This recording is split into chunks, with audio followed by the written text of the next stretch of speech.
Hello mga katombi! Welcome sa vlog ng mga tomboy!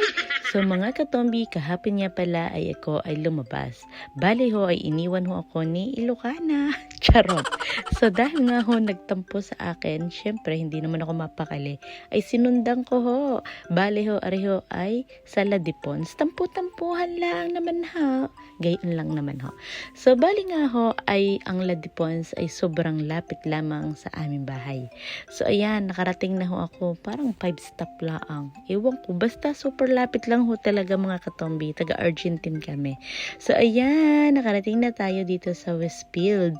So sa mga bago at hindi pa nakakarating dito, basta terminus, dyan po ang Ladipons. Yan po ay isang mall, metro, napakalawak po nito mga katombi, nandyan na lahat.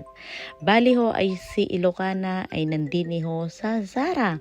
Actually, nagpunta lang naman kami dito sa Zara dahil ho may bibilin ho si Ilocana na damit na kailangan namin suotin sa Thursday. Dahil ho talaga invited sa isang birthday yan at ang kakainan ho, kailangan ho naka-formal dress talaga. So, ari si Ilocana, Diyos ko, napakaganda. Char!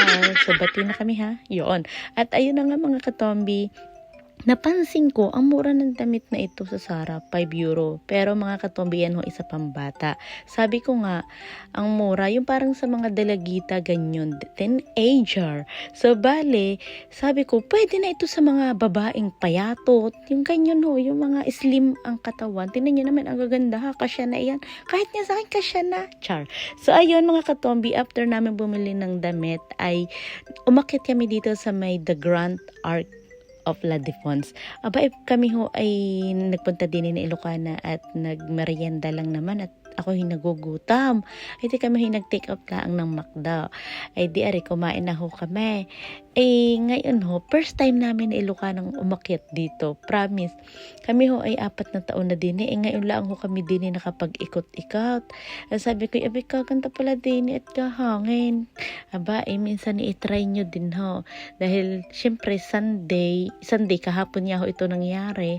Sabi ko, abi ganito pala ang view dito sa taas. Gar nila ang pala aray. Yan metro din ho. Sa likod meron din hong mga natambay. Maganda. Ang taas niyan, The Grand Arc. Ito ho inatapos July 14, 1989. O digay ka, tagal na. Bali ako'y 2 years old lang ho noon. So kapag ho gusto ho ninyong umakyat dyan, aba akyat ho kayo. Bali nga ho pala si Ate Nessa sumunod din. Yan ho aming kaibigan din. Yan followers ko na. Matagal ng panahon. Nagpunta ho dito sa Paris. Di wala naman daw siyang mas kakilala rito. Di isa lang kaibigan. Di amin na rin hong kinaibiganin para naman ho siya maaliw-aliw at hindi maboring. At niluloko nga sa Ilocana. Sabi ko, Naya, may magkayakap doon. Sabi ako, yakapin mo din naman. Charot. So anyway, dito pala sa Ladipons, dyan sa mall, meron din free water. Baka hindi nyo po alam. Pwede din kayong kumuha ng water.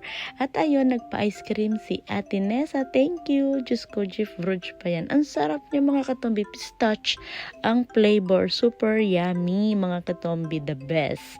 So, yun lang mga katombi. Thank you so much po sa mga nanonood, sa mga nasuporta sa aking page na ito. Pag ho kayo ay may mga katanungan, pwede naman nyo akong message.